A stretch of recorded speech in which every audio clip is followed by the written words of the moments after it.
Saksakallan gunarnavasya Vande Guru Sri Charanarabindam.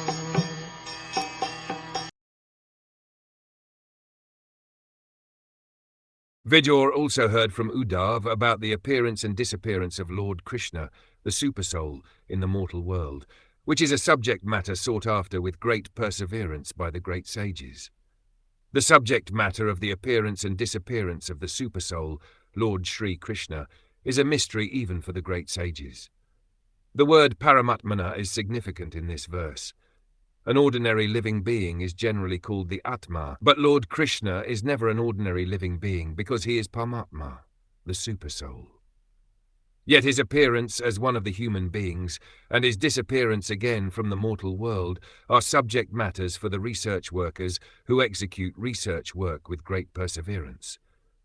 Such subject matters are certainly of increasing interest because the researchers have to search out the transcendental abode of the Lord, which he enters after finishing his pastimes in the mortal world.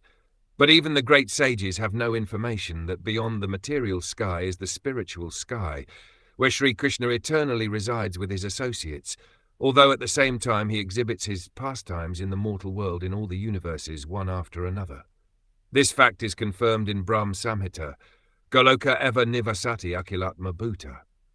The Lord, by his inconceivable potency, resides in his eternal abode, Goloka, yet at the same time as the Supersoul, he is present everywhere in both the spiritual and material skies by his multi-varieties of manifestation.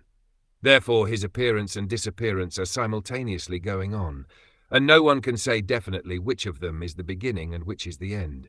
His eternal pastimes have no beginning or end, and one has to learn of them from the pure devotee only, and not waste valuable time in so-called research work.